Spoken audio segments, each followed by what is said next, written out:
Olá, tudo bem? Sou Alfredo Oliva, sou professor universitário.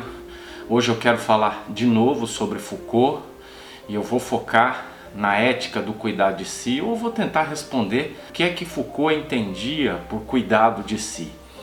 Com esse vídeo eu procuro responder uma pessoa que acompanha o canal que entrou em contato comigo por intermédio do Instagram, Karina Little.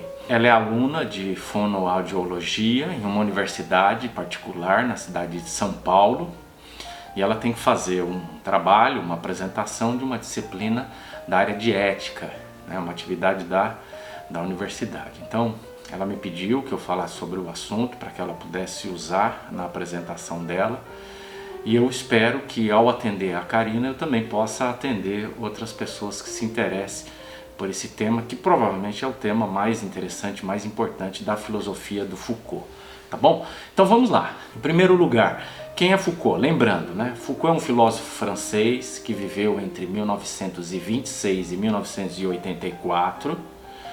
Ele foi um especialista no debate sobre o poder, e a obra dele tem sido interpretada, né, pelos analistas contemporâneos, né, como sendo composta fundamentalmente de três grandes fases: a arqueologia do saber, ali nos anos 50, 60, a genealogia do poder, que está ali mais ou menos nos anos 70, e a ética do cuidado de si, que envolve os trabalhos que Foucault desenvolvia quando morreu, ou seja, final dos anos 70 e principalmente início dos anos 80. Como ele morreu em 84, essa é uma obra, vamos dizer assim, não concluída.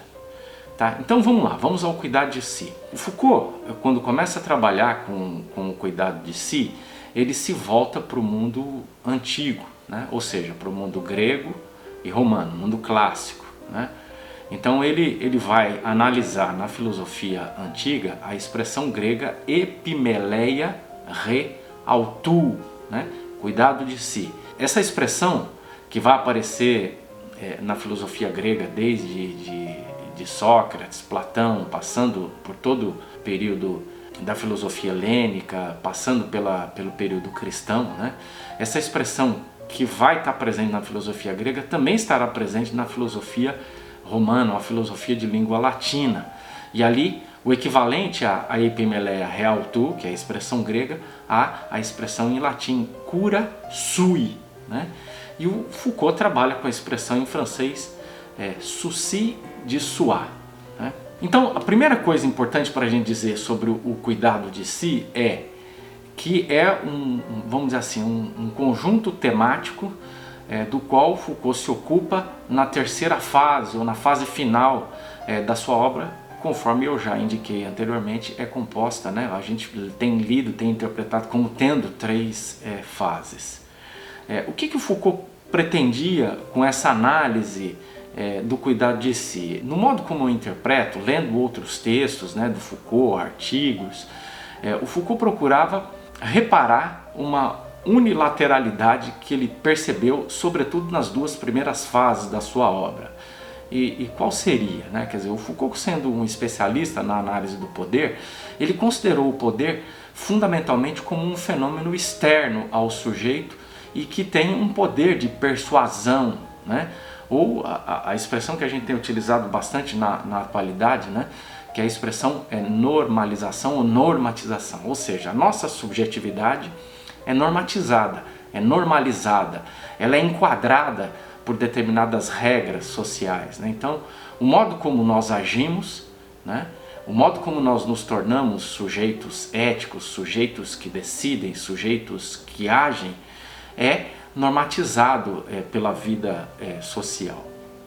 O Foucault enfatizou bastante isso nos anos 50, 60, 70, e quando ele vai chegando ao final dos anos 70, né, quase virando os anos 80, o Foucault percebe que isso era uma forma unilateral de ver as coisas, e ele passou então a se dedicar ao modo como o próprio sujeito agia sobre si, né? Então vamos dizer assim, que nas fases anteriores o Foucault se ocupou dos elementos externos que agem sobre o sujeito.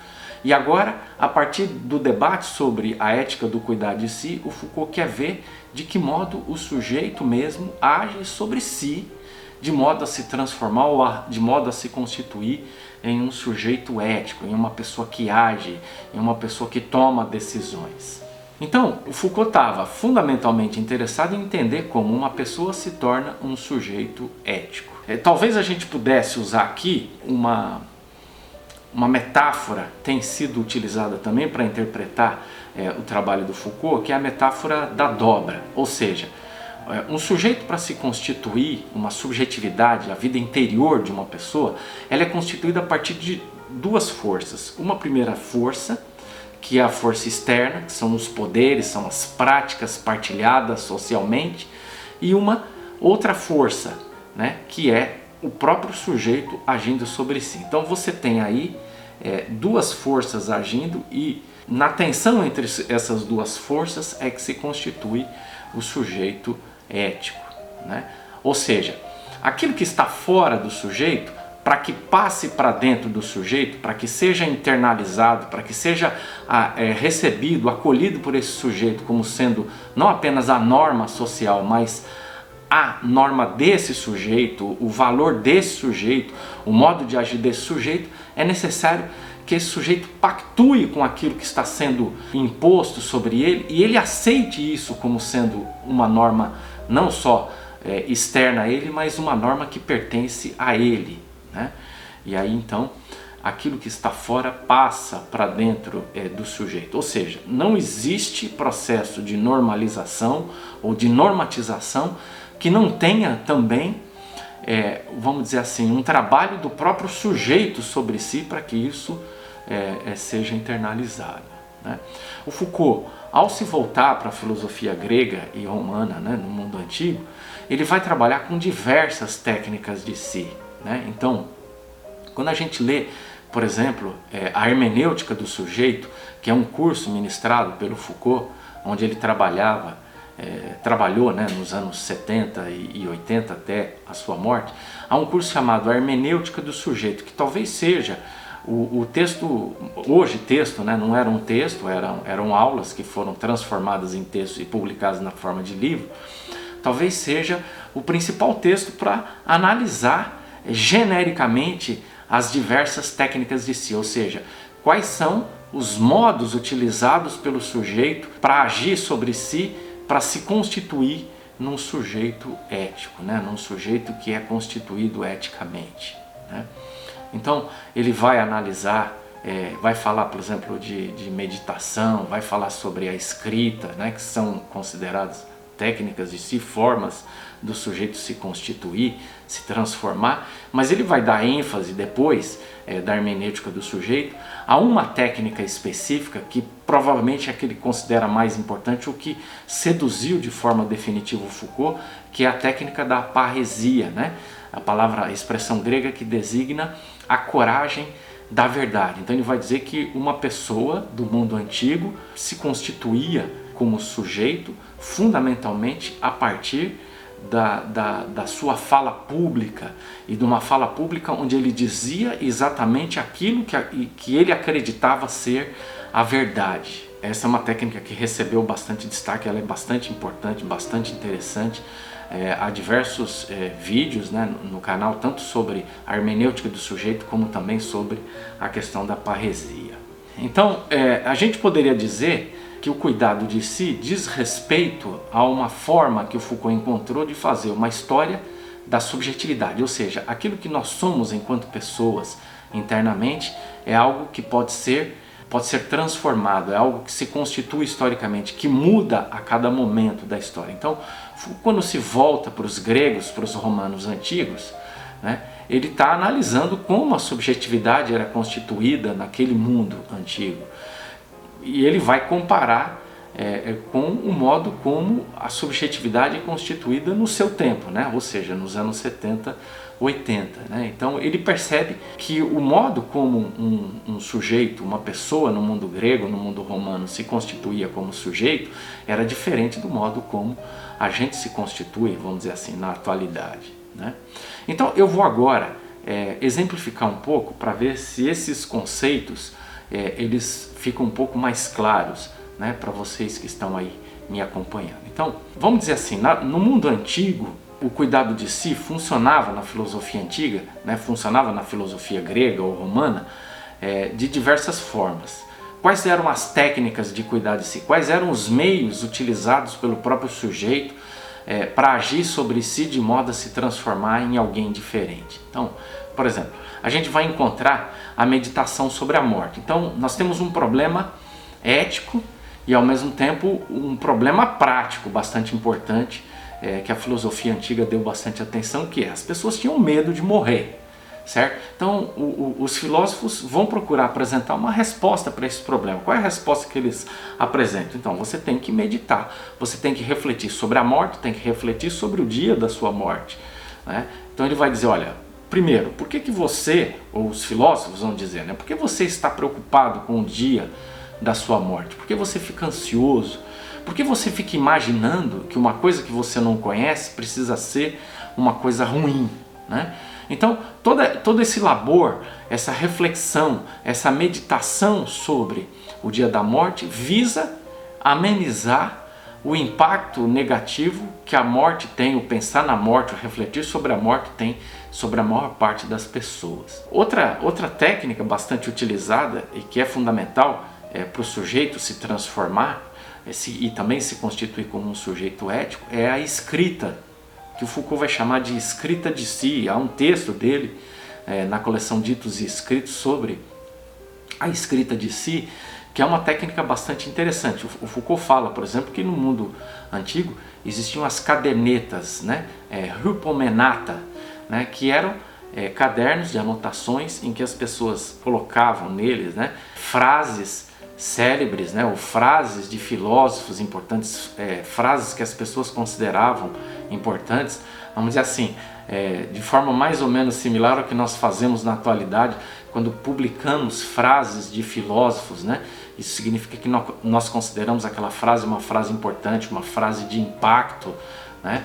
E aí então essas cadernetas eram constituídas com essas frases para que as pessoas pudessem ficar lendo essa frase, pensando, meditando e eventualmente sendo transformadas pelo efeito que essa frase produzia na sua subjetividade, né?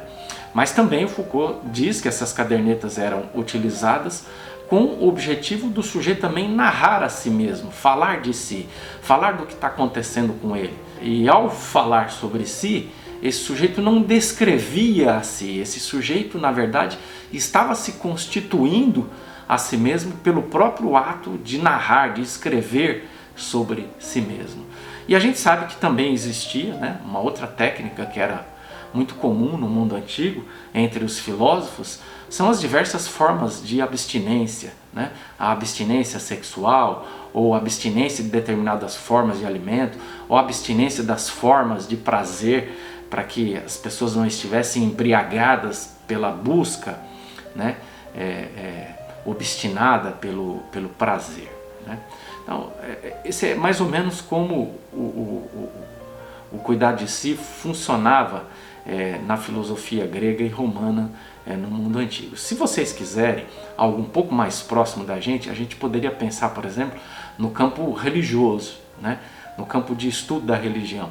A religião, ou as religiões de forma geral, todas elas atuam com várias técnicas de si, ou estão todas voltadas para o cuidado de si, ou seja, as religiões não apenas se preocupam em estabelecer normas externas à prática religiosa, mas elas estão interessadas que essas normas externas entrem no sujeito, façam parte, sejam integradas à subjetividade.